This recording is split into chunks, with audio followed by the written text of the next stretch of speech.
कुंडलिनी क्या है? अभी मैं बोल रहा हूं, ये कुंडलिनी है। आप सतर्क हैं और सुन रहे हैं। अगर आप सतर्क होकर सुन रहे हैं, That is Kundalini. ये कुंडलिनी है। एक फूल खिल रहा है, वो कुंडलिनी है।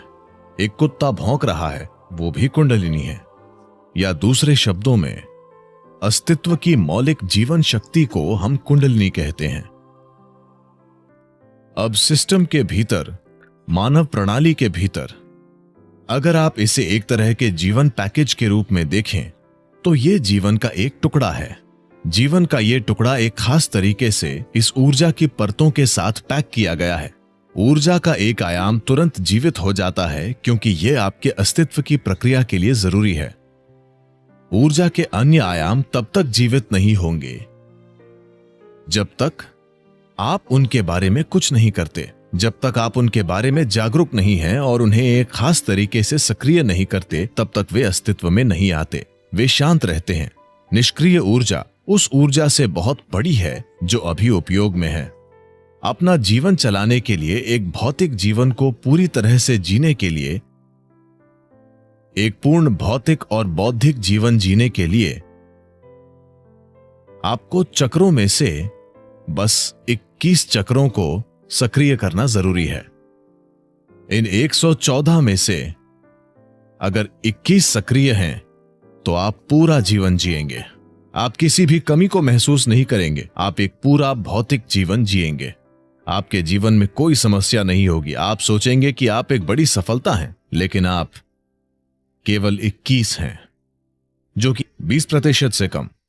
20% से कम में भी आप बिना किसी कमी के पूर्ण जीवन महसूस करेंगे। जीवन का बाकी प्रतिशत, वो किस बारे में है? अगर आपका इरादा सिर्फ अच्छे से जीने का है तो इसकी जरूरत ही नहीं है। अगर आप ऊर्जा के इस आयाम को सक्रिय करते हैं तो जीवन के अन्य आयाम खुल जाएंगे।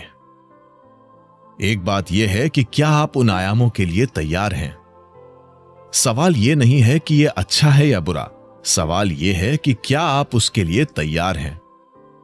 क्योंकि भले ही सबसे अच्छी चीजें आपके जीवन में आएं, पर आप उनके लिए तैयार न हो तो यह आपके लिए अच्छा नहीं होगा। तो क्या आप तैयार हैं? यह पहला सवाल है। अगर आप तैयार हैं तो हम इसके लिए क्या कर सकते हैं? हम इसे कैसे सक्रिय कर सकते हैं? ऐसा करने के कई तरीके हैं, कई तरीके। लेकिन कुंडलिनी योग, मैं किसी पर टिप्पणी नहीं कर रहा हूं।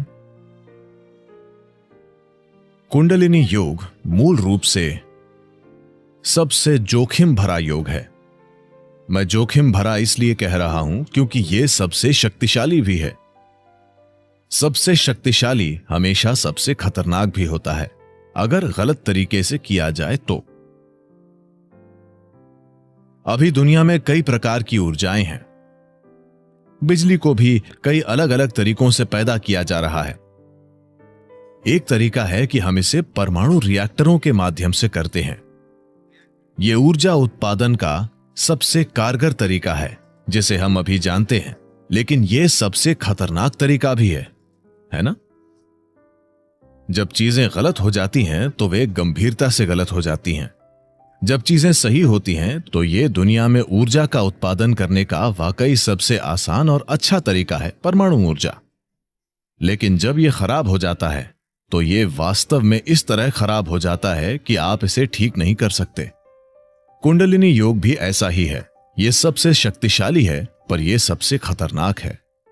जरूरी तैयारी और मार्गदर्शन के बिना, विशेषज्ञ मार्गदर्शन, निरंतर मार्गदर्शन और देखरेख के बिना किसी को कभी इसका प्रयास नहीं करना चाहिए। पर समस्या यह है कि इस पर किताबें लिखी गई हैं और सभी उच्चतम योग करना चाहते हैं। कोई भी ए से शुरू नहीं करना चाहता। सब जी के साथ वर्णमाला शुरू करना चाहते हैं। यह रवैया अपने आप में ही खतरनाक है। जो शक्ति जीवन में परिवर्तन ला सकती है वो जीवन का विनाश कर सकती है, सिर्फ इसलिए कि जरूरी प्रतिबद्धता, समर्पण, ध्यान और समझ के बिना इसे किया जा रहा है। कुंडलिनी ऊपर उठने से, अगर कुंडलिनी ऊपर उठती है तो आपके जीवन के आयाम इतनी तेजी से बदलेंगे कि आपको बाहर भी जल्दी बदलाव लाने के लिए तैयार होना चाहिए, वरना otherwise चीजें बड़े पैमाने पर बिखर जाएंगी। शास्त्रीय यौगिक परंपराओं में हम पारिवारिक स्थितियों में रहने वाले लोगों को एक प्रकार का योग सिखाते हैं। एक अन्य प्रकार का योग है जो हम तपस्वियों को सिखाते हैं। ईशा में हमारे पास दोनों रूप हैं। हमारे पास तप योग है और सामान्य योग भी है। हम आपको तपस्वी योग कभी नहीं सिखाएंगे। यह योग का सबसे शक्तिशाली तरीका है, लेकिन इसमें अनुशासन और फोकस की जरूरत होगी and focus जो आप अपने सामान्य जीवन में नहीं कर पाएंगे। अगर आप उस तरह का योग करते हैं तो यह आपके बाहरी जीवन को तुरंत तोड़ फोड़ देगा। अब यह योग आपके जीवन में जोड़ तोड़ करने के लिए नहीं बनाया गया है, यह आपके जीवन को बेहतर बनाने के लिए बनाया गया है। जब जीवन बेहतर होता है, जब चीजें बेहतर होती हैं, आप अधिक पैसा कमाते हैं, आपका बिजनेस बेहतर हो रहा है, आपका पेशा बेहतर हो रहा है, आमतौर पर दुर्भाग्य से परम की तलाश करने की आपकी लालसा धीमी हो जाती है।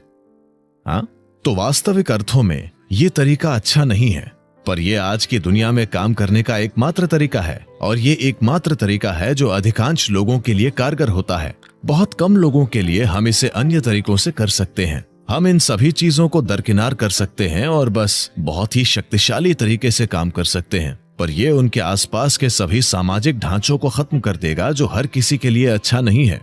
तो ये विभिन्न आयाम हैं। अगर कुंडलिनी योग का अभ्यास करना है तो आपको एक निश्चित प्रकार के वातावरण में होना चाहिए।